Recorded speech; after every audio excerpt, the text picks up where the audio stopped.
Trabalhamos a apresentação dos macrobiológicos, né?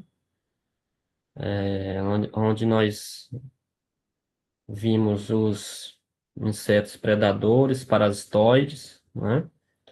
E hoje, para a unidade 2 nós vamos ver os microagentes, né, de controle biológico. O que que são esses agentes, né? Esses microagentes, né? O que são esses micro-organismos, né? São os bactérias, fungos, né? Vírus, né? Que são utilizados na agricultura, né? Pessoal, fique à vontade, vão perguntando, né? Pode falar mesmo no áudio mesmo, que às vezes levanta a mão e eu não percebo, não vejo, né? Então pode falar, se tiver alguma dúvida, é que a gente vai dar continuidade à aula, né?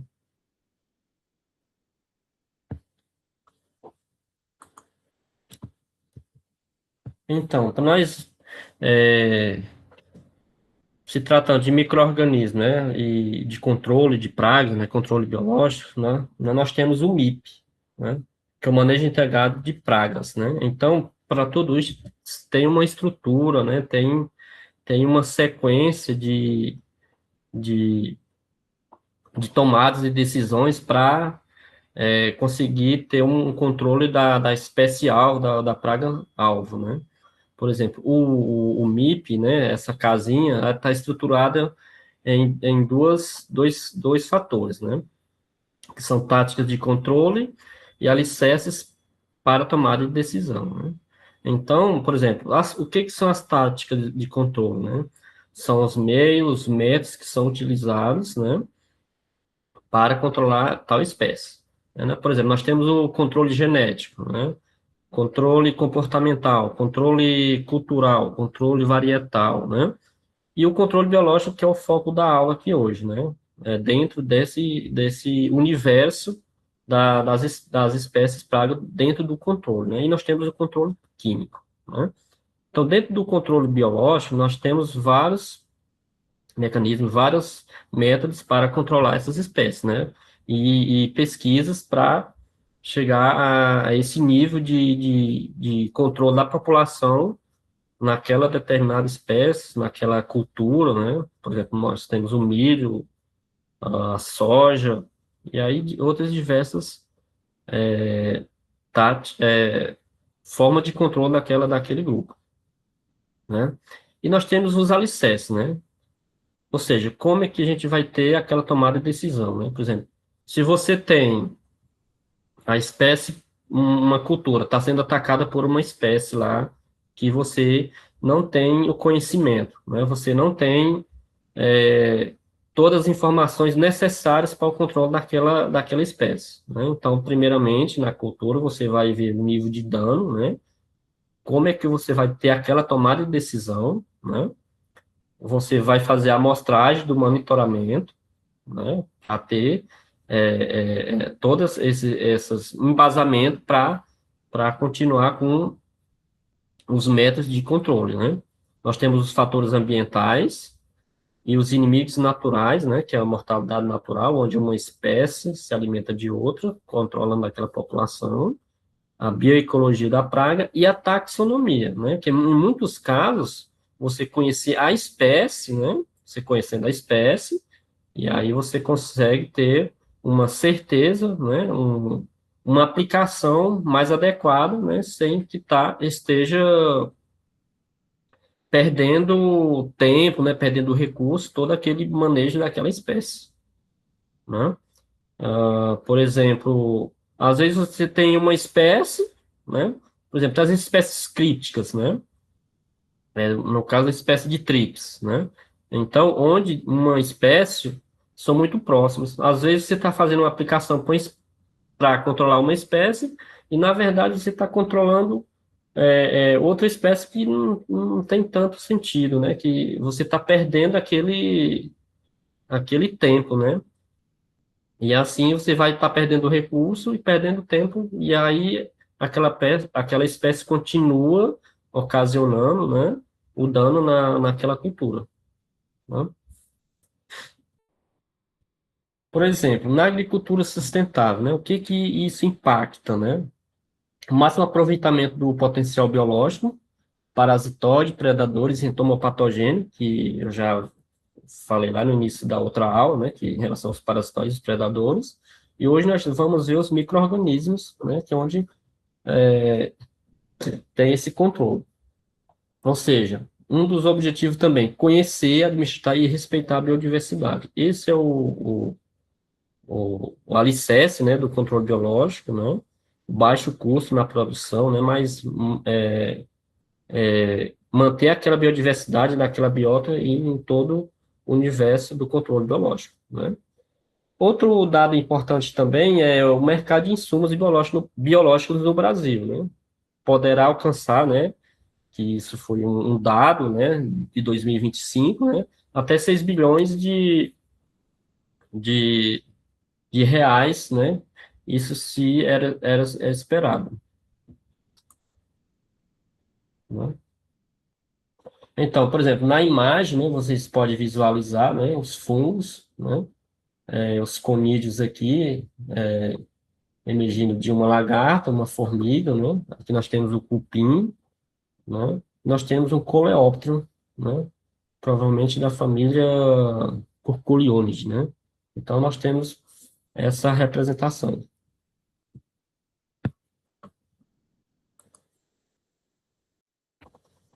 Por exemplo, dentro desse universo, nós temos os entomopatogênicos, né? Que é onde ocorre o controle, né? Nós temos as bactérias, os vírus e os nematóides. Então, nós temos esses quatro meios de controle microbiano, né? De artrópodes pragas, né? Então, dentro dessa aula, a gente vai estar vendo a ação deles, como que eles ocorrem, né? O controle de algumas espécies pragas, né? Por exemplo, para esse primeiro tópico, nós vamos aprender sobre vírus entomopatogênicos, né? Os vírus, né? Que onde são estudados, são para controle de espécies pragas e assim por diante, né? Por exemplo, dentro do vírus, nós temos a família Baculoviridae, né? Ou seja, dentro dessas espécies, né, dentre esses gêneros, né, nós temos dois mais importantes, né, que são os nucleopoliedrovírus, né, que são os vírus da poliedrose nuclear, né, onde uma vez que ele é aplicado, né, na cultura, a lagarta, ao se alimentar desse vírus, né, da folha infectada, não é do vírus, ela vai alimentar da folha infectada com esse vírus. Esse vírus vai desenvolver dentro do intestino médio da lagarta, né, que é onde lá... Isso a gente vai ver à frente, né, mas eu estou dando uma adiantada. Esse vírus vai se desenvolver, vai dentro de um pH neutro lá da bactéria, e aí a bactéria vai cessar o desenvolvimento, e aí vai se espalhando e ocorrendo o controle, né? Nós temos o granulovírus, né? Vírus da granulose, né? Maioria isolada de Lepidopteris, né? É mais específico, né? Específico em Lepidopteris.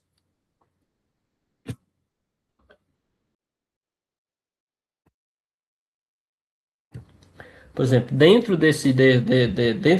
dessas lagartas, né? Nós temos infectadas, elas liberam grande quantidade de vírus, né? Que é a epizootia, né? Ou seja, é uma doença, né? Que se desenvolve dentro da lagarta. Esse vírus, ele se multiplica, né, ele se reproduz em grandes quantidades na lagarta e acaba sendo liberado no meio ambiente, né, assim infectando outras espécies. Por exemplo, nós temos a infecção por baculovírus, né, que pode ser dividida em três fases, né, ou seja, é a partir de quando a lagarta, né, se alimenta, tem o contato com esse vírus, né? Por exemplo, na fase inicial, vai ocorrer de 0 a 6 horas após a infecção, né? Nós temos outro também, o tardio, né? Que é de 6 a 24 horas. e muito tardia, que é entre 18 e 24 até 72 horas. Os sintomas geralmente aparecem após 3 dias, né? Que a gente vai ver mais na frente. O modo de ação, né? Ou seja, a lagarta infectada libera grande quantidade de epizotia, né? Ou seja, nós temos a epizotia A e a epizotia B, né? Ou seja, na epizotia A, as doenças enzóticas microbianas ocorrem com sazonalidade, predominância de infecções crônicas e características bem definidas. Ou seja, nessa fase, na epizotia A, ela vai depender de um ambiente adequado, né? Da uma sazonalidade, né? Por exemplo, a umidade, né? Em temperatura, isso está influenciando o desenvolvimento dela, né? Como na figura A, você vê uma estabilidade da linha. E na B, nós temos as doenças microbianas que ocorrem esporadicamente, né? Com predomínio de infecções letais. Ou seja, tem grandes variações na prevalência, né? Ou seja, o número total de insetos em determinado tempo, né? Ou seja, num determinado tempo, essa doença, né? Ela vai estar tendo um surto, né? Naquela região onde está presente, ela se desenvolveu na lagarta. Por exemplo, na lagarta, né? Nós temos os sintomas, né? Por exemplo, ao ela se alimentar da folha que está infectada, né, com o baculovírus, né? O primeiro sintoma dela, ela vai cessar a alimentação, né? Ou seja, ela naquele momento que ela tem o contato com o vírus lá no intestino médio, ele vai se desenvolver, né? Através lá no intestino médio. Então, isso já vai causar uma infecção nas células, né? E aí vai cessar a alimentação. Outro outro sintoma, mudança na coloração, manchas, amarelecimento, né, aparência oleosas, né, e pontos, né, relacionados a suor, né. Por exemplo, na imagem, né, no pontinho vermelho, não sei se vocês estão conseguindo visualizar, né, nós temos aqui em círculo vermelho, nós conseguimos visualizar pequenas partículas, né? Parece água, né? Ou suor, né? E isso foi ocasionado pelo vírus, né? Que ela acabou se infectando ao se alimentar da folha, né? Torna-se moles, né? Ela fica bem mole, sem movimentos. Perda no controle locomotor, então ela vai perdendo esse mecanismo de locomoção. Às vezes, muitas vezes, você vê ela na folha já pendurada, né? Aderida à folha pelas pernas posteriores, né? Que é as pernas ali traseiras, onde você consegue ver você andando lá na cultura lá da soja e do milho, você vê ela já bem cessa ali, parada mesmo, e já no final da fase de alimentação, né? Por exemplo, nós percebemos também a aparência de sofona, né? Ela, o tegumento dela vai se ficando mais enrijecido, né? Ficando mais duro e vai para a alimentação, né?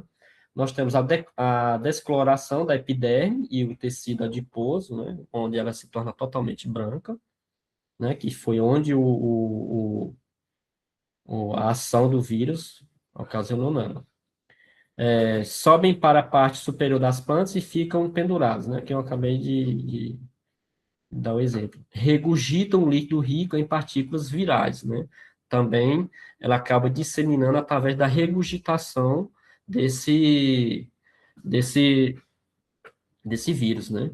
E o rompimento do tegumento, né? Que ela acaba se rompendo e assim cessando totalmente a alimentação, né? E não ocasionando dano na, na cultura. Por exemplo, nessa imagem, percebemos ela totalmente mole, né?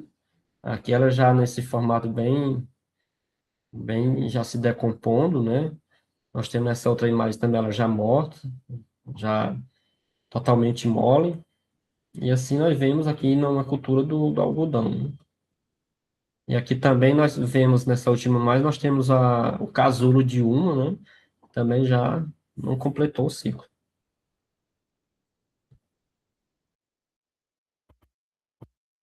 Aqui, exemplo de infecção a campo, né? Que é um exemplo onde a lagarta chegou a se alimentar, né? Mas ela já, quando ela se alimentou, provavelmente aqui já foi 6 horas após a alimentação, né? Que nem nós vimos lá naquele slide, as fases de desenvolvimento do vírus, né?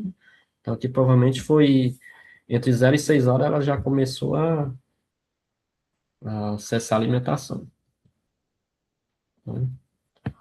Aqui também, né? Isso na soja, ela já totalmente morta, né? E aqui, que nem eu falei lá no outro slide, né? Esse vírus,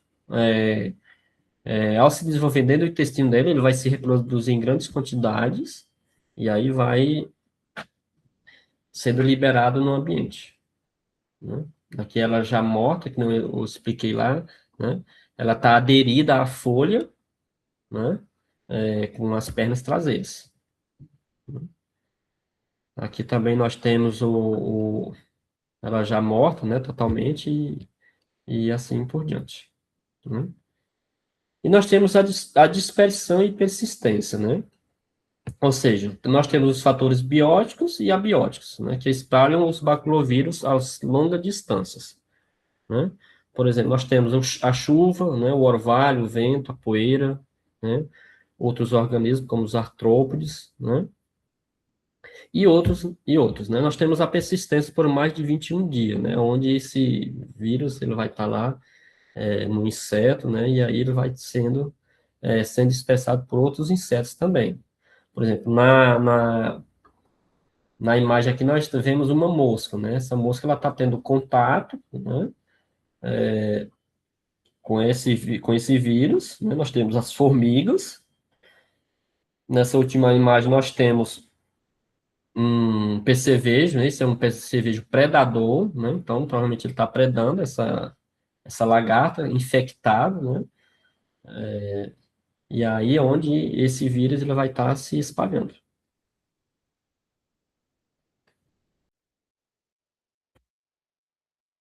Que nem eu falei lá no início, né? O desenvolvimento dentro do intestino da lagarta, né? Atenção ao pH. pH alcalino se desenvolve, né? O vírus, né, lá dentro do intestino. A radiação solar, a temperatura, né? O armazenamento e a superfície foliar, né? Rápida inativação no campo. Ou seja, quando ele vai se desenvolvendo, né? De vários, se multiplicando dentro do intestino, né? Que é lá no intestino médio da lagarta. E aqui nós podemos ver o detalhe, né? Onde ele se desenvolve mais dentro do intestino da lagarta.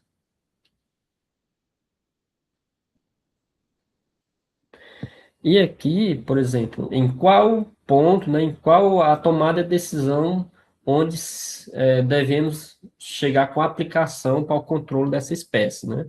Aqui nós temos 3 espécies diferentes, né? Por exemplo, aqui nós vamos ver as fases, né? Em qual instante você vai ter que entrar com a aplicação desse baculovírus, né? Aí, por exemplo, nós temos aqui essa lagarta, se não me engano, é a Spodoptera fugiperda, né? Pelo formato da lagarta.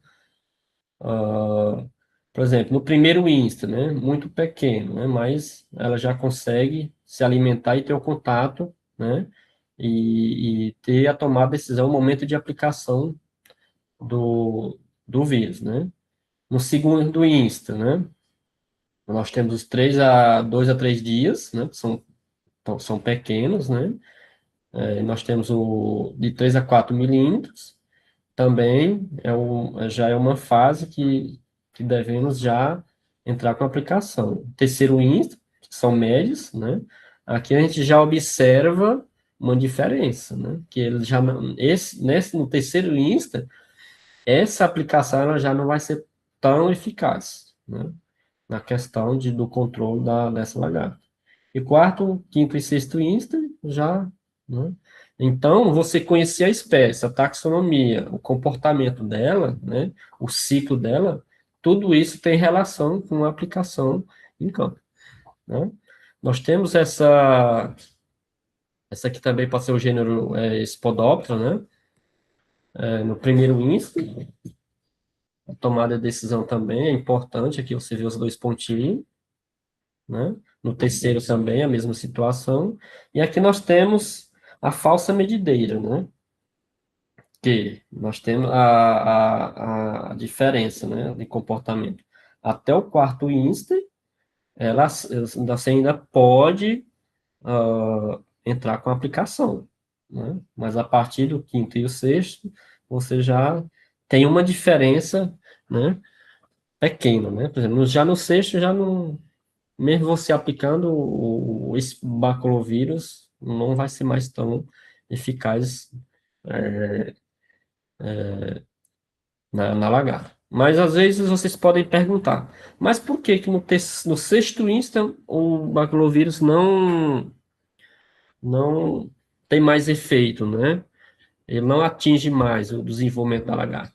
Digamos que nesse sexto insta, ela já conseguiu já ter uma resistência, né, ao desenvolvimento, né, no intestino dela, né? Ou seja, esse baculovírus ele não consegue mais desenvolver, né, se multiplicar lá dentro do intestino, digamos que seja por uma diferença do pH, né, que nem na outra imagem, né, aqui, ó, né, pode ser no pH, né, tem essa diferença, né, que ela já consegue manter lá uma diferença e assim o vírus já não tem mais uma ação de controle dessa espécie. Né? Características, né? Alta virulência, né? Dispersão a longas distâncias, né? Desse vírus, epizootia, né? Que aí pode ser desenvolvido na sazonalidade e também ele pode desenvolver surtos numa determinada região. Modo de ação diferenciado, né? Ou seja, determinado. O que que é esse modo de ação? Geralmente os baculovírus, eles são mais direcionados para lagartas, né? Seletividade a não alvos, ou seja, esse meio de controle, ele não atinge a biodiversidade daquela região, né? Ou seja, ele não atinge os insetos benéficos, né, que são os predadores, parasitoides, né? E não contamina o solo e assim por diante, né?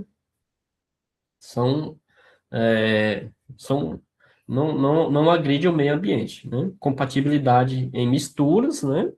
Porque aí a gente já associa aquele artigo lá que eu enviei para vocês verem dar uma lida nele em relação aos micro-organismos, né? Fungicidas versus micoinseticidas, o título lá do artigo, onde eles testaram lá vários meios de controle, se tem uma relação, né, de compatibilidade desses fungicidas e micoinicidas, né, para o controle de Dalbulus maídes, né, tá lá no artigo.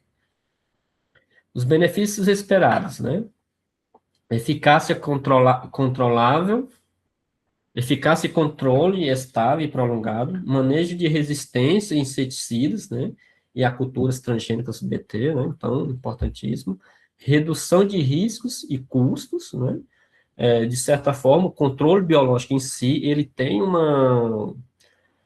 digamos assim, o principal foco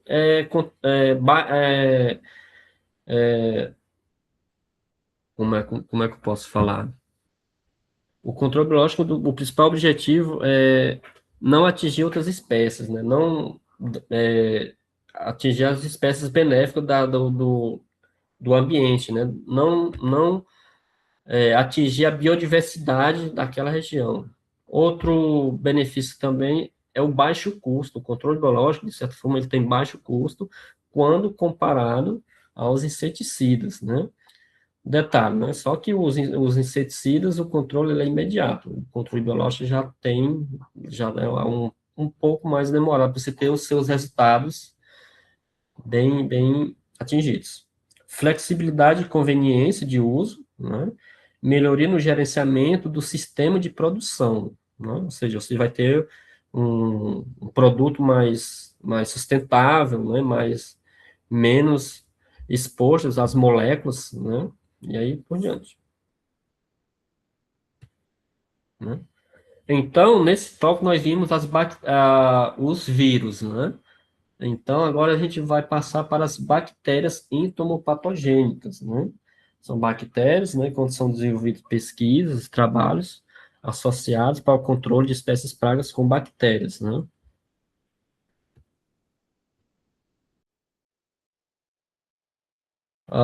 Nós temos, por exemplo, uma espécie bem conhecida, né, que tem muitos trabalhos, muitas pesquisas, né, sobre os bacilos thuringiensis, né? Onde é um agente de controle, né, muito utilizado no mundo todo, doador de gene para as plantas transgênicas, né, onde essas bactérias são utilizadas para as plantas transgênicas, onde o desenvolvimento dessa bactéria ela vai produzir substâncias que, uma vez que o inseto se alimenta dela, ela acaba cessando a sua alimentação. Produtos para controle de vetores, né? Por exemplo, na imagem percebemos, né, o desenvolvimento dessas bactérias, né, em meio de culturas. Por exemplo, diversidade de toxinas produzidas, né? Ou seja, quando tem essa relação, né, de bactéria com a planta, né, elas vão produzir as alfa-exotoxina, né, beta-exotoxina, exoenzimas e proteínas inseticidas vegetativas, né? E alfa-endotoxinas, né? Ou seja, as proteínas inseticidas vegetativas, elas têm uma relação grande com a planta, né? Onde a planta vai desenvolver, vai tornar mais resistente ao ataque de uma determinada praga, né? E assim, tendo uma forma dessa planta conseguir se desenvolver e assim, aquela determinada inseto praga, né? Que danifica aquela cultura, ser menos, causar menos impacto e danos à cultura.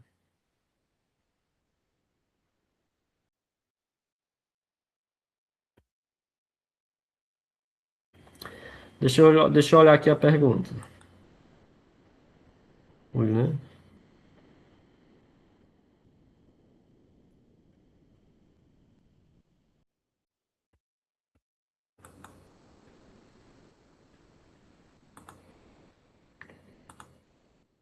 William, quanto ao tempo de prateleira, William, essa resposta eu não vou te conseguir passar agora, mas na próxima aula eu explico para você, tá? Mas provavelmente a prateleira dela vai ser em meios de temperaturas, né? Provavelmente a temperatura, a umidade deve influenciar bastante, mas na próxima aula você me lembra, tá? Para eu passar essa informação para você, tá ok? Peço desculpas aí no momento.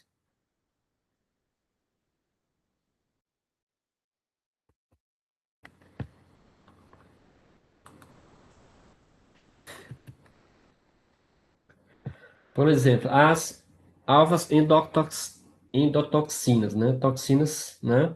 Que onde são produzidas por essas espécies, né? Por exemplo, nós temos elas o ataque de diversas pragas, né? Por exemplo,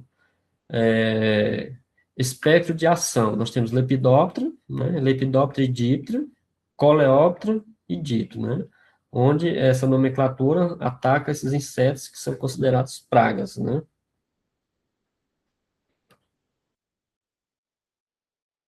Por exemplo, aqui é o modo de ação dessas bactérias, né, dentro, a partir da planta que está desenvolvendo essa espécie, né? Por exemplo, nós temos a ingestão, né, ou seja, é uma vez ingeriu, né, alimentou da planta, essa proteína é ativada, né, formação de esporos, né, que é a lise celular, onde vai se desenvolver, né, vai ter a ação, né, lá na bactéria, infecção generalizada, né? Septicemia ou inanição, né? Onde ela vai ocasionar totalmente a alimentação da bactéria. Por exemplo, criação de cristais, que são os esporos, né? Dispersão de cristais e ativação das toxinas, né? Que é a protoxina e toxina ativada, onde esse grupo está tendo essa ação na lagarta, né? Nós temos as toxinas que ligam-se aos receptores, né, que é a parede do intestino, né, que vai ocasionar, vai ter a ação no epitélio, né, que está localizado no tegumento lá da lagarta, e a perfuração da membrana do intestino, né, onde essas vai estar ocorrendo e assim tendo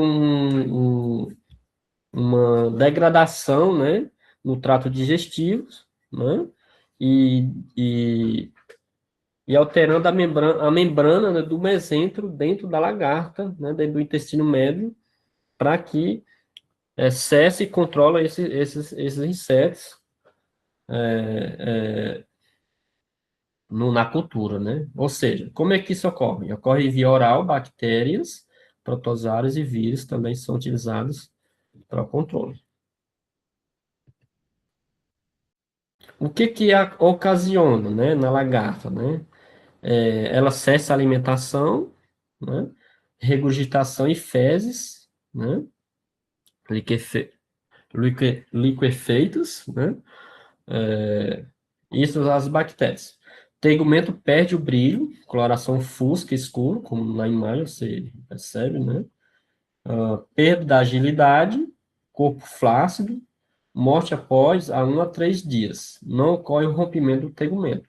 Aqui nessa imagem também vocês percebem que ela não completou o ciclo. Vocês percebem que algumas pares de pernas delas não se desenvolveu, né? Então, a partir do momento que ela teve o contato, né, que ela se alimentou, né, dessa planta que está lá, que tem os cristais, que tem as toxinas, né, gerado a partir da bactéria, né, ela já foi ser sua alimentação e aí já começou o efeito, né, dessas toxinas e assim ela nem chegou a completar o ciclo dela, né, ou seja, as partes estruturais, né, não chegou a desenvolver, as pernas e assim por diante.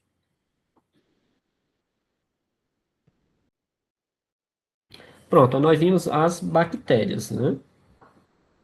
Agora nós vamos ver os nematóides entomopatogênicos, né? Que os nematóides, né, não tem tantos trabalhos, não tem tantas pesquisas, né? Nos últimos anos, ah, tem se crescido bastante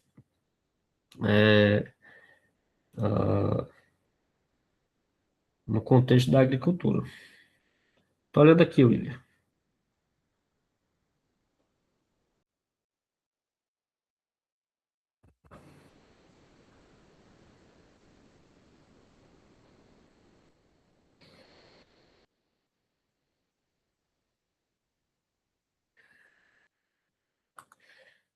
Sim, William, é exatamente isso, de 80%, né? Por exemplo, lá no artigo da primeira aula, né, nós vimos lá, né, uma relação daquele gráfico, né, em relação ao meio de controle biológico, nós vimos que os micro-organismos têm 70%, né, de controle de ação relacionados aos predadores, né? Então, o controle pode chegar a 80% ou mais. Exatamente isso, 80%. Né?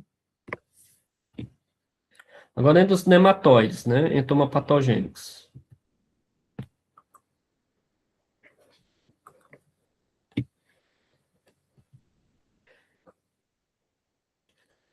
Ah, principais desenvolvimentos nematóides. Ou seja, eles podem ser utilizados como simbiose com bactérias, né? Efetivos para pragas de solo, potencial pouco explorado, né? Que nem eu acabei de falar. Resistem a muitos defensivos agrícolas, né? E qual a sua desvantagem, né? A principal desvantagem para a utilização de nematóides, né, para o controle de outros pragas, né? A dificuldade na criação massal, condições ambientais desfavoráveis, né? Ou seja, para se manter uma criação de nematóides, né, é bem complicado para você ter uma criação massal, uma grande quantidade, né? Isso em laboratório, né? O biofábricas, né? Então é bem complicado manter essa criação deles, né? E também as condições ambientais, né? Por exemplo, para você aplicar no solo, o horário, a umidade, né? Porque são bem sensíveis às condições do ambiente, né? Por exemplo, se você aplicar ele um dia bem seco, né? À tarde, né? 12 horas do dia, provavelmente as chances de ser efetivo vai ser baixas, né? E dentro dos nematóides, nós temos os principais gêneros, né? Nós temos o Sterternema spp, né? E Heterorhabdites, né? Então, hoje, mais estudados, né? Aqui no Brasil, os mais conhecidos aqui no Brasil são esses gêneros, né? Mermetidae, né? Então, esses dois, né? E aí, pesquisas, né? Outros trabalhos, né? De levantamento de inventários, há grande chance de você estar encontrando outras espécies e, e sendo publicado, sendo testado em laboratório para, no futuro, serem aplicados ao controle, né, de certas pragas.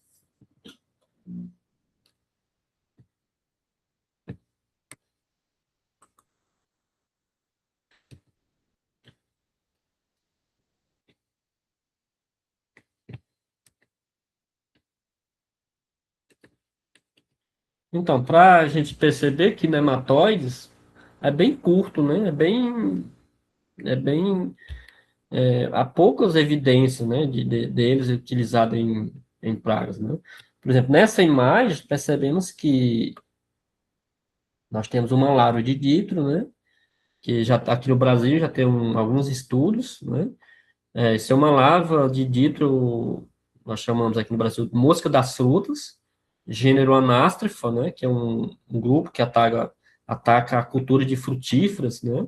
Goiaba, manga, melão, melancia e uma diversidade de plantas comerciais.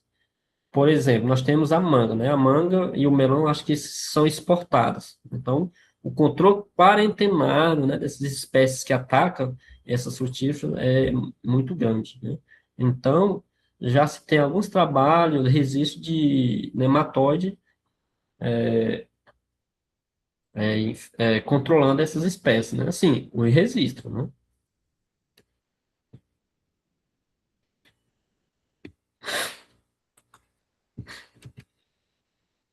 E,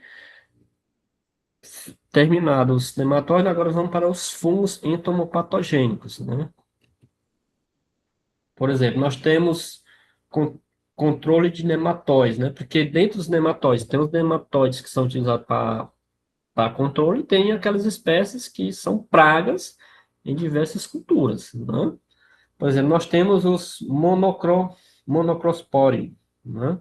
Nós temos os Paecilomyces, liliacinus, né? E assim outras espécies, né? Ou seja, eles são utilizados para controle de nematóides, pragas, né? Por exemplo, se alimentam de tomate, né? Danificam culturas de tomate, girassol e assim, entre outras culturas, né? Nós temos, são utilizados para o controle de doenças, né? Que é o tricoderma, né? E nós temos o Clonostax rosa e Pythium oligandrum, né? São utilizados para controle de doenças em diversas culturas, né? E nós temos esses outros grupos que são utilizados para esses insetos pragas, né? Por exemplo, nós temos o coleóptero, né? Nós temos uma cigarrinha e nós temos uma pupa, né? Nós temos Beauveria sp, Metarrhizium, Cordíceps, né? Oisarias, Lecanicilium sp, Sporotrix insectorum, né? E aí outras espécies, né? Aqui de que são utilizados, né? No controle de pragas.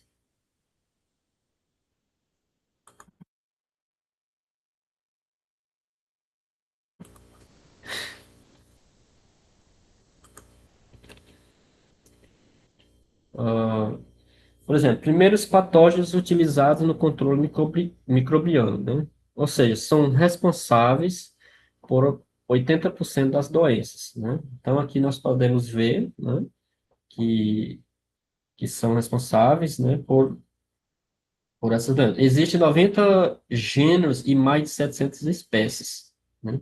A maioria dos relatos ocorre no Brasil, ou seja, o Brasil tem uma diversidade muito grande, né, de fungos entomopatogênicos, né?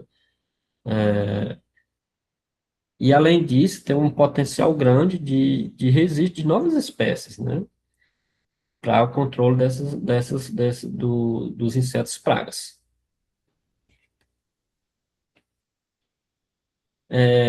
Uma outra grande relação também, né? Grande variabilidade genética, largo espectro de hospedeiros, né? Então, hoje nós se conhecemos bem, né? Todo dia nós estamos lendo artigos como Beauveria bassiana, Metarrhiza lisóbrio, Cordícepe, né? Então, nós estamos no meio acadêmico sempre estudando isso, sempre tem trabalhos, estudos relacionados com essas espécies, entre outras de cunho para o controle de pragas, né? Infectam diferentes estados de desenvolvimento, né? Ou seja, desde da larva, né, até o adulto, né, pupa, né, o início do desenvolvimento, né? Penetra nos insetos via tegumento, né? Então, o inseto teve o contato, né? Ele já consegue desenvolver, né? No inseto, mas muitas vezes também através da alimentação, né? Esses fungos eles acabam entrando no intestino e já começam o desenvolvimento, né? A se multiplicar dentro do inseto e assim o inseto já morre, né? Por exemplo, nós temos o adulto aqui, nós temos uma ninfa de percevejo, né? Sendo atacada por um fungo e assim por diante. O ciclo das relações patógeno-hospedeiro, né? Por exemplo, no tegumento, né? O inseto teve um contato aqui, ele através dos espiráculos, né? Ou do tegumento mesmo, ele penetra no tegumento, né? E aqui você consegue, ele já consegue, ele uma vez entrou no tegumento, ele já consegue se multiplicar aqui e assim já desenvolvendo os conídeos, né? E aí cessando a vida do hospedeiro, né? Aqui, por exemplo, a germinação, né? A penetração é a colonização dele, os conídeos, morte do inseto e a extrusão, né? E a condidiogênese, o desenvolvimento, a reprodução, né? E a colonização de um coleóptero.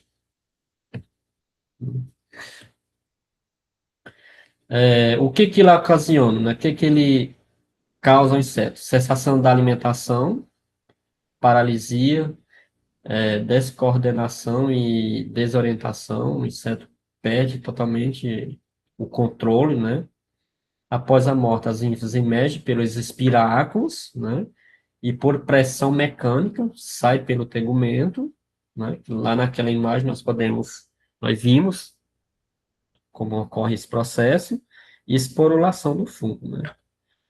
Morte após 2 a 8 dias de inoculação, ou seja, o inseto inoculou, então vai ter esse desenvolvimento e assim ele vai ocasionar a morte do inseto. Aqui nessas imagens nós vemos o desenvolvimento dos fungos, né?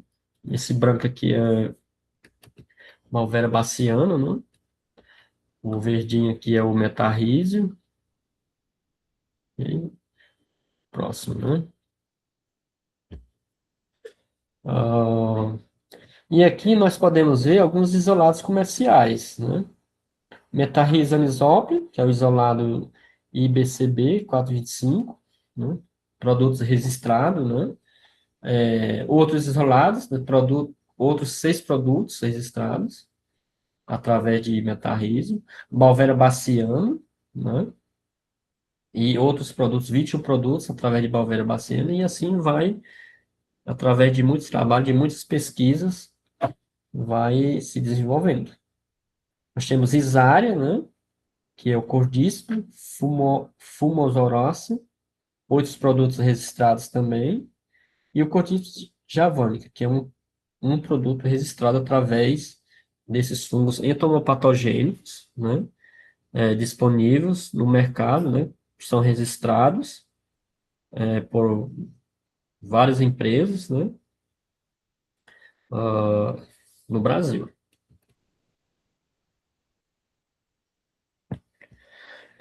Aqui, seleção de isolados, né? Por exemplo, aqui nós podemos ver a ação, né? De alguns isolados através desses insetos, né? Nós podemos ver Cordíceps javanica, né? Metarrhiza anisople, Bovera baciana, né? Através do controle de humantomorfos grandes, né? Então, aqui nós podemos ver a ação de cada um, né? Aqui foi no primeiro experimento, né? No segundo experimento, né? Você vê a ação, né? E aqui também, considerando a aplicação, né? O desenvolvimento, né? Em cada estágio, marcando os dias após tratamento, né? Aqui, para o controle de Cristo zeros também, né? Uma aplicação de 5 vezes por 10 conídeo por ml, né? Total de mortalidade, né? Onde você vê que metarrísio e Balvério foram os mais eficientes, né? Onde conseguiram cessar a alimentação dos insetos. Nós temos o ébolos, poelículos, né? Aqui nós já temos uma diferença, né? Onde é Balvéria e metarrísio, né? Também já foram mais eficientes. E assim, também nós temos ah, Balvéria e metarrísio.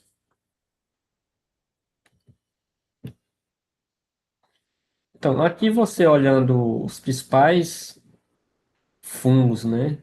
Que são mais eficientes no controle das espécies. Nós temos esse coleóptero, né? Que onde são 4 espécies de fungos, né, que conseguem controlar essa espécie, né? Metarrhiza anisople, Bovera baciana, né? Cordíceps javanica e Bovera sp, né? Então, esses 4 são mais para as espécies. Nós temos o PCV, o Quistoceros, né? Que é onde tem mais um registro de controle dessas espécies, né? Metarrhiza anisople. E nós temos o ébolos poéculos, né, que é Metarrhiza anisople e Bovera baciana, né? Por exemplo, nós temos várias, né, espécies de insetos, né, onde são controlados. Nós vemos a esporulação, né, de Metarrhiza anisople, né, você vê a coloração, o desenvolvimento dele nas espécies, né? Nós temos o coleóptero, nós temos o percevejo, né, as fases de desenvolvimento, né? Por exemplo, percevejo nós temos a ninfa aqui, e assim da ninfa até o adulto, você consegue perceber que o metarrísio consegue colonizar, né, entrar no tegumento e controlar o inseto.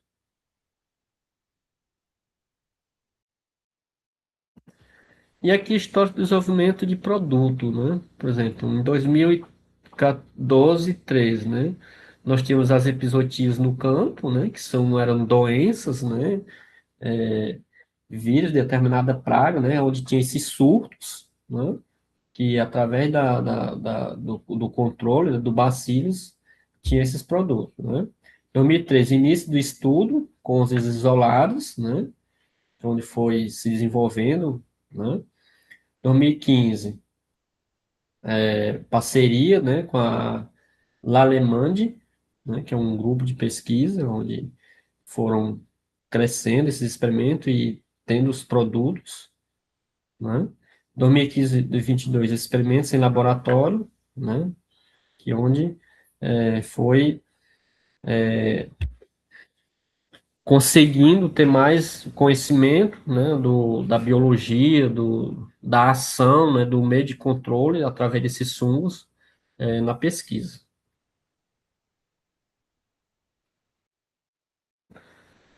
Por exemplo, na empresa, né? Vanguard Java, né?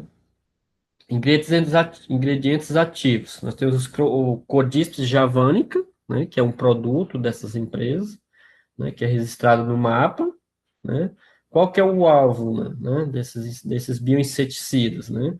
Mosca branca, né? Que é a Bemisia tabaci biotipo B, né? Então, é uma praga que nos últimos anos tem desenvolvido, tem se espalhado em diversas culturas, né?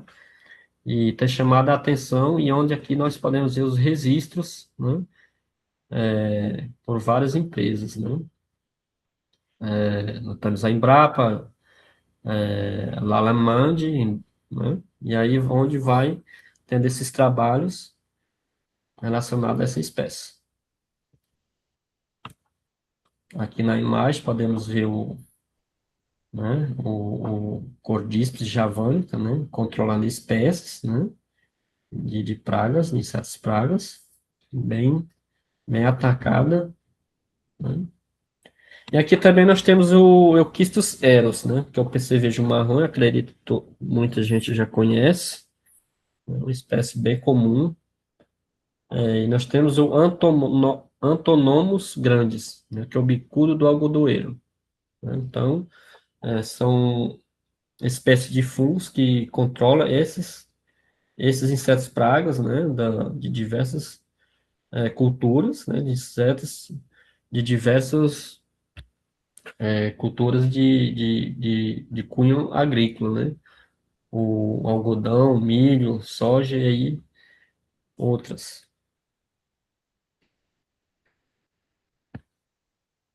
né? Nós temos a Tianta perditor, que eu percevejo faixa vermelha, né? Dobulus mais, que é a cigarrinha do milho. Então, todas essas pragas, né? é, os fungos entomopatogênicos têm uma ação de controle grande, né? Onde esses insetos, né, são bem estudados, né, para o controle dessas pragas. Mas aí vocês para perguntar, né, gente, qual que era a vantagem? Qual que é a vantagem de utilizar esses fungos entomopatogênicos para essas pragas, né? Primeiramente, né, o controle biológico, né, através do controle biológico, esses insetos pragas não desenvolvem resistência, né?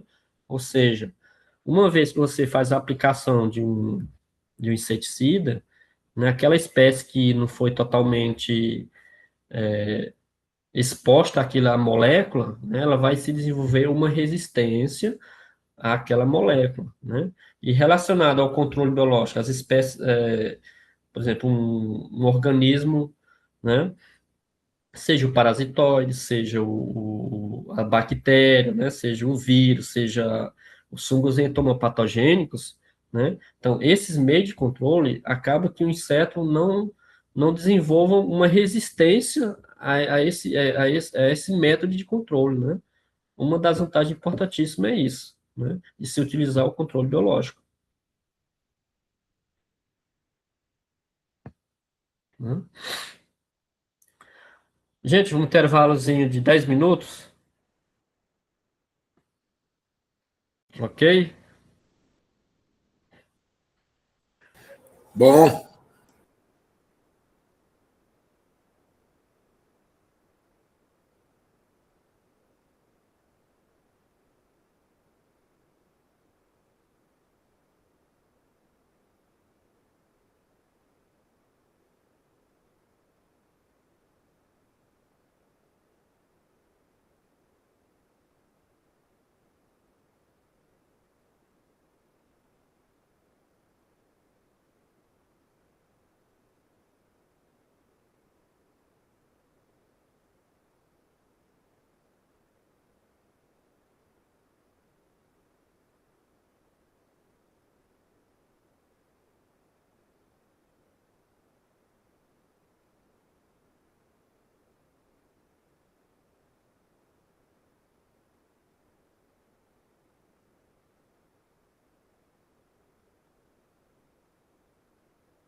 Olá, pessoal. Vamos retomar a nossa aula, né?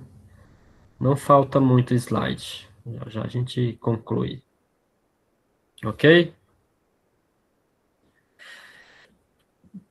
Então, como nós paramos nesse último slide, a gente vamos ver, por exemplo, quais espécies praga, né?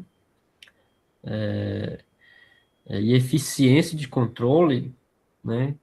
A Cordíceps javanica, né? E outras pragas têm ação sobre esses insetos praga, né, em diversas culturas, né? Por exemplo, nós temos a eficiência de controle. Nós temos baixa, média e alta, né? Por exemplo, Cordíceps javanica, né? Tem uma alta eficiência em cigarrinho do milho, trips da soja, lagarta helicoverpa, ácaro rajado e broca do café, né? Então, Cordíceps javanica, né, tem alta eficiência de controle para esses grupos de insetos pragas, né? Percevejo marrom da soja, bicudo do algodoeiro e percevejo do grão do arroz, né? Então, esses já têm média eficiência de controle, né? E nós temos a lagarta do cartucho do milho, né? Que é baixa eficiência, né? Então, aqui dá um resumo, você vê cada espécie de fungos entomopatogênico tem suficiência no controle daquela espécie alvo, né? Daquela espécie praga que ocasiona danos na agricultura,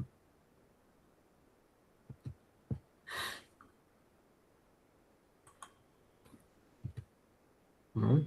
Por exemplo, nesse estudo aqui, nós podemos ver a seletividade, né, dessa, dessa espécie de fungo a inimigos naturais, né? Nós temos aí Ercácia sp e Eretimere- E- Eretimoceros sp, né? Então, é relacionado a esse controle. Então, isso aqui é um artigo publicado, né, em 2021, onde foi testada a mortalidade, né, desses insetos, dessas espécies, né, no controle de diversas espécies de, de ação, né, dessa espécie de cordíceps, né, e na seletividade de inimigos naturais, né? Por exemplo, nós temos o parasitoide, né? Você vê aqui em cinza, né? Em branco nós temos os micoses e outros, né? Então, por exemplo, a ação desse fungo, né? Na seletividade com inimigos naturais foram baixas, né?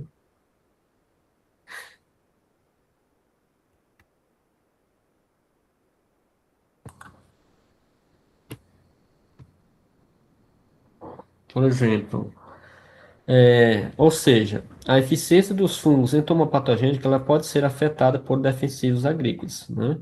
Por exemplo, fungicidas, herbicidas, inseticidas e adjuvantes, né? Então, dependendo de como seja aplicado, né, como seja feito essa, essa junção, né, desses micro-organismos, podem afetar, né, a diversas formas de controle, né?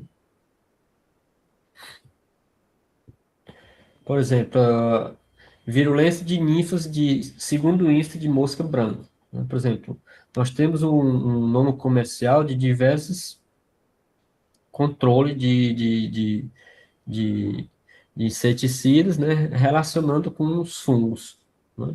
Ou seja, aqui, por exemplo, a mortalidade, né? Você percebe uma diferença grande, né? Por exemplo, nós temos a C. javanica aqui, Cordíceps javanica, né? Temos uma mortalidade de 54%, né? Ou seja, ela, comparada a outros inseticidas, né? Tem uma mortalidade alta, né? Aqui nós temos a descrição, né? Então, Olha a diferença, né, quando você compara esses dados, né, com outros meios de controle, né? A mortalidade, né, confirmada desses entomopatogênicos, né? Aqui, ó, a diferença, né, quando você vê, né? E aqui nós temos, para verificação aqui, né, a ação do, né, um teste aqui onde tem o Sejavantica, né, tá me fugindo a palavra, né?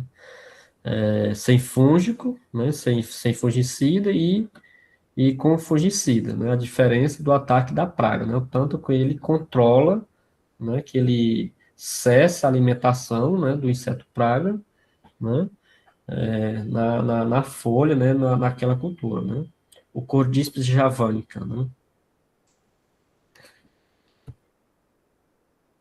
E aí nós vimos, né, os vírus, as bactérias, nematóides e os fungos, né, no controle de espécies pragas, né? Nós vimos a ação dele, né, a eficiência, e aqui nós vamos, né, aprender como produzir entomopatogênicos, né, entre outros grupos, né? Como se produz, né? Alguém pode relatar para mim, por gentileza, né, como se produz, né, esses micro-organismos, né, seja em campo, assim, o próprio agricultor, né, de uma forma mais cultural, de uma forma mais caseira, ou em laboratório, né, para o controle dessas espécies. Alguém pode interagir comigo, né?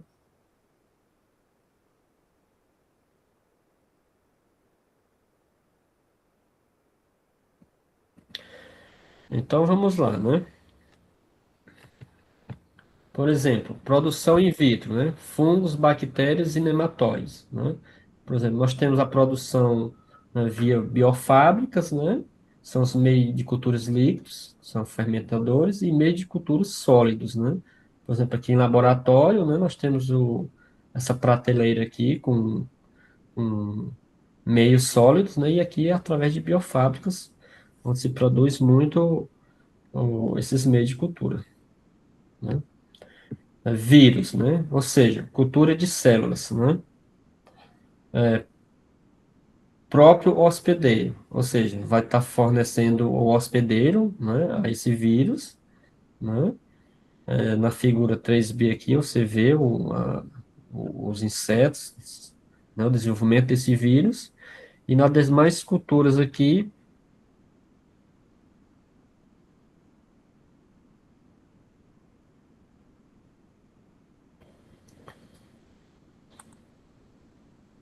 sim, Leonardo, pode falar, por favor, tá valendo.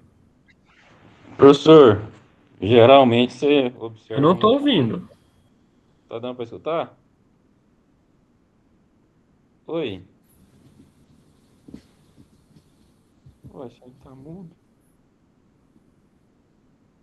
Eu não estou ouvindo, Leonardo. Estamos te ouvindo, Ah, Leonardo. Eu acho que oi. é ele. Então é só ele então que não tá escutando. Por isso a dificuldade de dar interação, eu quase não dá para ouvir. Verdade. Tá dando para... Escutou, professor? Não. Aqui eu tô escutando, Leonardo. Tá escutando agora? Acho que é só ele só que não tá escutando. Sim, estou ouvindo, estou ouvindo. Tá ouvindo? Deu certo agora? Professor, geralmente você observa um tom patógeno na área, em alguma espécie, você vê o comportamento, seja ele vírus, seja ele fungo. Aí você coleta, leva ele para um meio de cultura, seja ele em vivo ou in vitro, para fazer a reprodução. No caso do vírus em vivo, no caso de um fungo in vitro, você reproduz ele em escala, né? Então, você precisa reproduzir uma quantidade significativa para poder trazer ele de volta para a lavoura. Então, primeiro a observação, depois a reprodução, depois a aplicação.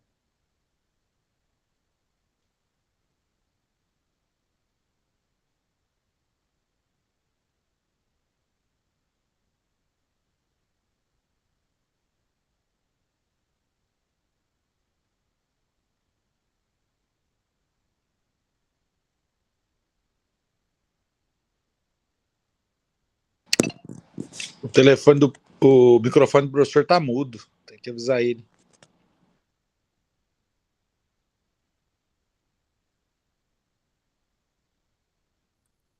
Agora sim, tá resolvido. Né?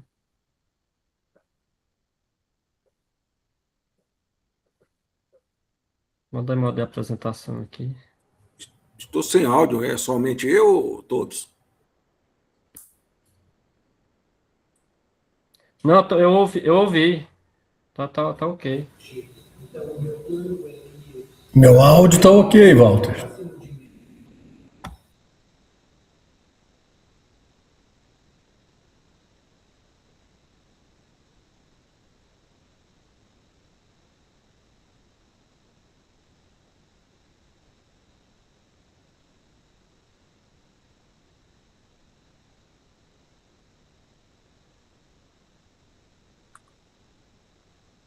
Olá, pessoal. Tá só. Já vou dar continuidade aqui. Então, como o Leonardo tinha falado, né? Aí aqui, por exemplo, produção de vírus, né? Nós temos cultura de células, né? Que é a que a gente já vai estar oferecendo o próprio hospedeiro, né? Para ele ter esse contato e assim esses vírus vai estar se desenvolvendo, se multiplicando dentro do próprio hospedeiro, né? Por exemplo, nós temos a cultura de células de Spodoptera frugipedes, né? Então, são produzidas grandes quantidades, né? Esses aqui são Spodopteras, né? Infectadas com baculovírus, né? Por exemplo, vírus entomopatogênicos, né? Por exemplo, in vitro, essa produção, ela é economicamente inviável e possui baixo rendimento de partículas viral por unidade de volume, né? Produção em campo e laboratório, né? Então, ela é bem complicada para essa produção. Os baculovírus é aplicado em campo de soja com alta infestação de lagartas, né? Ou seja, nós temos 20 lagartos por metro, que são infectadas por esse grupo. 8 a 10 dias depois da lagarta morta, são coletadas e armazenadas a 10 graus Celsius, ou seja, se aplica em campo, né, a barata vai se alimentar daquela folha infectada com vírus, né, o vírus vai se desenvolver da lagarta, e aí se coleta e acaba levando para o laboratório, né, ou para o local de armazenamento, né? Ou seja, na época entre 2000 e 2003, a produção de 45 toneladas aplicado a 2 milhões de hectares, né? Ou seja, essa foi uma grande aplicação onde esses vírus, né, foi liberado em campo, né, tendo uma alta produção. Aqui nós podemos ir um laboratório, né, de produção massal, né, capacidade de produção 800 mil lagartas, né, por dia, né, 2 milhões por hectare ao ano, né, ou seja, são aplicados, né, 2 milhões ao ano, ou seja, uma grande quantidade. Criação de insetos, né, e produção de vírus, né, ou seja, aqui são produzidos insetos e em seguida são fornecidos, né, esses insetos para a multiplicação dos vírus através desses hospedeiros, né. Aqui tem uma criação, né, aqui é a criação das lagartas, né, no laboratório, né? De 3 a 5% das lagartas usadas na manutenção das criações, 95 a 97% das lagartas usadas na produção do vírus, né? Ou seja, são retirados uma pequena parte, né, para continuação da criação e o restante são fornecidas, né, para multiplicação dos vírus. Fungos entomopatogênicos, né? Aqui é a criação, né? Fermentação sólida, né? Aqui através de de arroz e algum outro meio de cultura para a multiplicação desses fungos, né? Nós temos uma biofábrica, né? Que é a fermentação líquida, né? Passa todo um processo, né? Dependendo da cultura, vai 24 horas para a produção e assim por diante. Fermentação sólida versus fermentação líquida, né? Por exemplo, qual que é as vantagens, né? Fatores: capacidade em escalonamento, né? Fermentação sólida limitada, né? Fermentação líquida alta, né? Então, tem esses fatores. Por exemplo, meio de cultura, grãos, né? Abrangente, meios complexos, né? Controle de condições de cultivo, limitada, né? Ou seja, ela é mais limitada à fermentação sólida, né? E fermentação líquida alta. Geração de resíduos, alto, né? E já na fermentação líquida, baixa. Risco de contaminação, alto, né? Então, tem essas vantagens e as desvantagens, né? Demanda por mão de obra, alta, né? E já fermentação líquida, baixa. Estruturas padronizadas, conídeos aéreos, né? Diversos, líquido, né? Blastocóporos, micélio, conídeos submersos, clamidósporos e microescleródeos, né? Então, tem essas vantagens. Tempo de produção, fermentação sólida, né? 10 a 14 dias. Fermentação líquida, de 3 a 8 dias. Custo energético na fermentação sólida, baixo. Fermentação líquida, médio e alto. Investimento inicial, baixo, né, que é na fermentação sólida. E fermentação líquida. Ou seja, tem suas vantagens e desvantagens, né? Mas nós vimos que na fermentação líquida, né, é a mais vantajosa, né? Tem baixo risco de contaminação, né? O período de produção também é menos, né? Então, são mais vantajosos o meio de fermentação líquida, né? E produção on-farm, né? Aqui é uma produção, né, mais caseiro, né, onde o próprio produtor, né, produz, instala essas, essas biofábricas, né? Aqui você vê nessa imagem que é uma produção assim bem caseira, né? O controle de qualidade nesse ambiente aqui ele não está bem adequado, né? Então, às vezes pode até dar mais problema para o agricultor, nessa questão de logística, né? Do ambiente, né? Precário e preocupante, elevado índice de contaminação, né? Que é a questão do controle de qualidade, tem uma baixa eficiência, produto inadequado para uso, né, como bioinseticida, e potencial de risco para humanos e animais, ou seja, né, sem o controle de qualidade, né, porque muitas vezes o agricultor ele quer ter essa própria criação, mas o que que acontece? Ele não tem o conhecimento técnico, né? Então, se é necessário o agricultor, né, para ele ter essa produção on-farm, ele ter primeiramente o conhecimento técnico, ou uma assistência técnica, né, para a fazenda, né, para essa criação desse, desse, desses, desses organismos, né, desses fungos, né? Por exemplo, nós temos a Salmonella sp, Asтерiococcus faecium e Asтерiococcus faecalis, né? Então, esses micro-organismos são resistentes a múltiplos antibióticos e são causadores de infecções humanas, né? Ou seja, sem os EPI, sem um controle de qualidade nesses ambientes, é muito arriscado, né? Tanto para o próprio agricultor, tanto também para a produção, né, no campo, né? Uma demanda também, por exemplo, para as biofábricas, né? Produção em líquido, né? Ou seja, tem um alto investimento, necessita de mão de obra especializada, controle de qualidade, né? Produção em larga escala de micro-organismos. Uma solução inovadora e promissora, né?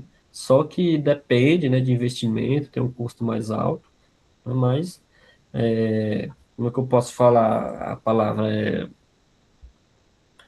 A aplicabilidade, né, é mais rápido, né, quando comparado à criação, à produção caseira, né? Por exemplo, ao visitar uma área de tomateiro com 15 adultos de mosca branca, né, por folha, busca-se uma agricultura sustentável. O que você indicaria, né, para um controle, né, quando você encontrar essa quantidade de insetos, né? Ou seja, um adulto de mosca branca por planta, ele é suficiente para que a incidência do vírus seja de 100% em condições de campo, podendo provocar perdas totais, né? Por exemplo, né, a mosca branca, né, ela ao se alimentar, né, da seiva, né, que ela introduz o aparelho ovipositor no tecido da planta, né, então ela acaba transmitindo, né, vírus para a planta e assim ocasionando o mau desenvolvimento, a perda total daquela plantação. Biológico não é bombeiro, né? Ou seja, por exemplo, aqui nós podemos visualizar o manejo tradicional e o manejo biológico, né? Aqui nós podemos ver que através você faz uma comparação, né, do manejo biológico, você percebe uma vantagem, né? Qual que seria essa vantagem, né? Redução de 60 a 80% de fertilizantes e pesticidas, né? Custo de produção menor que 30%. Então, quando nós vimos o controle biológico, né? A gente se vê essa vantagem, né? Que é menos fertilizantes, né? Um produto mais sustentável, né? Não agride o meio ambiente, conserva a biodiversidade daquele local, né? O custo é menor quando comparado aos fertilizantes, né? Então, a utilização, né? A tomada, sim, para esse método, né? Então, ele é bem mais vantajoso, né? Porque se você vê aqui, por exemplo, a escala, né? A partir de quando, né, o controle biológico começou a ser visto, ter mais impacto na agricultura, né? Por exemplo, você vê aqui 2018, 20, né, 21, 22, 21, 22, né? O tanto que o controle biológico teve destaque, né, tá crescendo, né? Então, nos últimos anos, né, não, nos próximos anos, né, nas próximas décadas, a tendência é o controle biológico, né, ter uma proporção de crescimento maior ainda.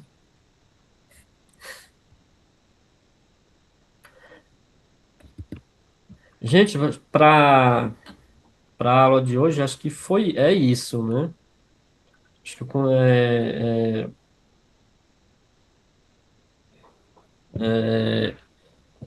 a gente conseguiu ver, né, os micro-organismos, a ação dele, o meio de controle, as vantagens e as desvantagens, né? E assim, eu quero a interação de vocês, que realizem algumas perguntas, que perguntem, né? Tem dúvidas, né? Para a gente finalizar. Por favor. Pessoal, naquele caso que você citou lá das 15 mosca branca por folha, naquele caso lá não tem muito o que correr não, né? Lá é químico mesmo, né? Quando está naqueles 15 lá, já, né? Porque lá nós vimos que uma mosca, né, transmite uma quantidade já o suficiente para detonar uma cultura inteira, né? Então, quando tiver 15 é o químico mesmo, não tem, né?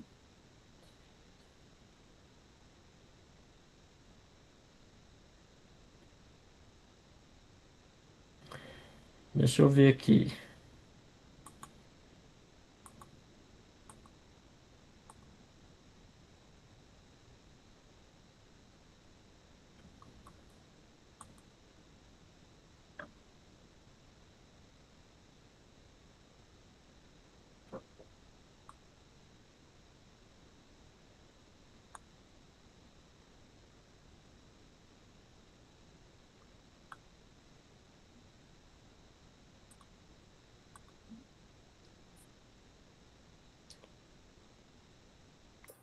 Danilo, eu Professor, vou... Oi. o senhor está me ouvindo? Sim, Eu queria fazer só uma questão, uma pergunta. Hoje se fala muito na agricultura regenerativa, né? E sim, ela integra o controle biológico, o controle biológico para restaurar, na realidade, a saúde do solo, né? sim. Para aumentar essa biodiversidade, tem que substituir o agrotóxico, com certeza, né, por agentes naturais. Como é que fica a questão do controle biológico feito somente através de agentes naturais ou se usa o controle por pragas e doença? Aí, por exemplo, na, na agricultura regenerativa, aí primeiramente tem que ver quais os agentes que causam os danos lá, né? Aí, por exemplo, o controle biológico ele vai entrar junto. Lógico que para produção agrícola hoje, no geral, eu acho que nós não vamos conseguir ter 100% a substituição, né? Controle biológico e químico, né? Então, vai ter que haver a integração, né? Vamos ter que integrar, né? Controle biológico e controle químico, desde que um não afete o outro, né? Afetar, né? A esse controle. Na agricultura regenerativa, vai sim utilizar o controle biológico, né? Isso aí vai depender das espécies, do meio que está ocorrendo naquela região, ok? Sim, obrigado, professor. Mais alguma pergunta? Alguém quer interagir?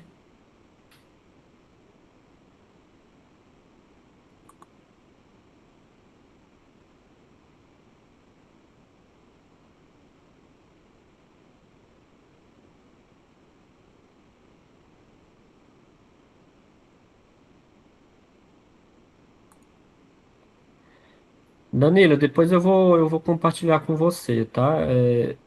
No momento, agora, eu não vou conseguir, tá? Mas na próxima aula você me lembra.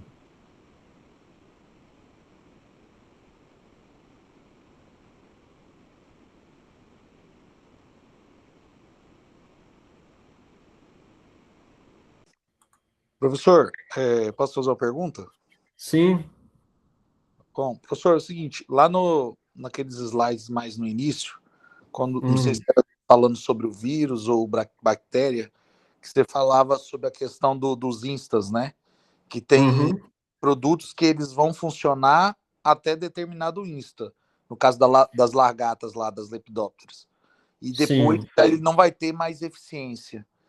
sim. Como que eu vou saber? O correto seria o quê? Eu fazer a aplicação preventiva de determinado produto, seja fungicida, baculovírus ou algum fungicida, antes, para prevenir os instas, logo no início? Ou eu preciso ver o grau de desenvolvimento da lepidóptera lá na cultura para iniciar o processo de aplicação, no caso? Assim, sempre para o controle, né, da praga, geralmente o método melhor é a prevenção, né? Isso é a prevenção, né? Mas, por exemplo, aí você vai ter que fazer o monitoramento da cultura, né? Por exemplo, você encontrou o ovo, né? Então você já vai buscar de alguma forma, como controlar, né? Por exemplo, o ovo tem os parasitoides, né? Então, se você tem um parasitóide, você vai liberar o parasitóide, né? Se você encontra a lagarta lá no primeiro Insta, que foi o slide que eu apresentei, deixa eu ver se eu consigo compartilhar aqui. Mas, assim, de forma preventiva, eu posso, por exemplo, no primeiro desenvolvimento da planta, quando ela lançou as primeiras folhas ali, eu já posso entrar ou não? De forma preventiva, eu estou falando. Não nessa E forma isso, de monitorar. você já pode ir aplicando, entendeu? Porque em algum momento, é aqui, ó, você está conseguindo ver o slide? Tô. Então, é exatamente isso aqui, ó. Por exemplo, nós temos o primeiro Insta, né? São as muito pequenininhas que você não consegue visualizar, né? Então, se você detectar a presença dela, então a partir daqui você já pode fazer a prevenção, né? Que é aplicar o produto que venha controlar ela, antes que ela se desenvolva, né? Numa lavoura grande, difícil, né, professor? Sim, sim, sim, né? Então, se você tem uma lavoura e você já pode fazer a prevenção, já vai aplicando, né? Tá Mas aí, certo. mas aí tem a questão de custo, né? Então, por exemplo, se você, na sua lavoura, você está fazendo um monitoramento e você consegue detectar ela aqui nesse primeiro insta, aí você já vai chegar com a aplicação, né? Ou até mesmo o ovo. Se você detectar o ovo, você está fazendo monitoramento. Você vai lá e procurou ela lá na parte abaxial da folha, achou o ovo lá, né? Aí você vai já, não, opa, aqui eu já tenho o vestígio que ela teve aqui, então vai ter muitos, então ali você já entra com a aplicação, né?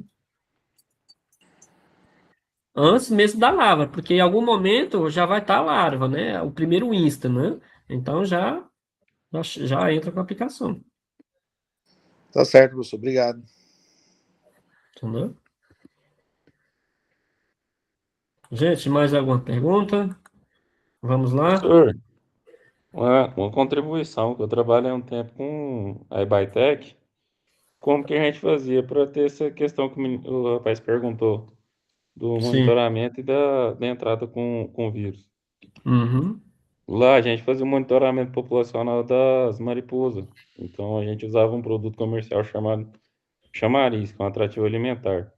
Sim, Através sim. dele a gente sabia como é que era a população de mariposa na área. Quando sinalizava aumento populacional, começava a entrar com vírus. Então, é de uma forma muito preventiva. Se Eu você vou dar deixar para banho depois, você, agora. Acabando todas as perguntas aqui, pô. que aí depois você perde o Oi, time de não. entrada. Oi. Oi. Vamos tomar banho? Não. Olha, Eu tenho que ir trabalhando. o seu áudio tá ligado. Acho que ela não viu, não. Mas, no geral, era isso. Era manejo populacional monitorando os adultos. Sim, A não, gente eu fazia um entendi monitor... também, mas aí é isso mesmo. Você tem que entrar com todas as formas Sim, de monitoramento, né? Mas sim, vamos pensar aqui, digamos que o atrativo lá, digamos que ele não conseguiu detectar a espécie, né? O, sim, o adulto. Mas ele está lá dentro da lavoura já ovipositando, né? sim. Mas esse Então, aí, geralmente, a gente faz circulando. Até a empresa mesmo, a Ibaitec, hoje eles têm um negócio, eu esqueci o nome que fala. Mas um programa deles que todo mundo da empresa faz um monitoramento regional. É uhum. conforme começa a subir a população na região, eles soltam alerta para os produtores. Aí Aí eles é aquela. começam a ter uma noção de como é que está subindo a população. Sim, eu entendi. Então, mas é aquela coisa, você já conseguiu detectar a presença de um adulto lá, então já pode, né? Sim, aí já vai embora. Sim, já pode entrar com. Principalmente em milho. Agora a soja até que segurava um pouco. Mas agora milho Uhum. começou, já desceu a entrada já. Sim, exatamente. Hum. É isso, pessoal, mais. Vamos lá.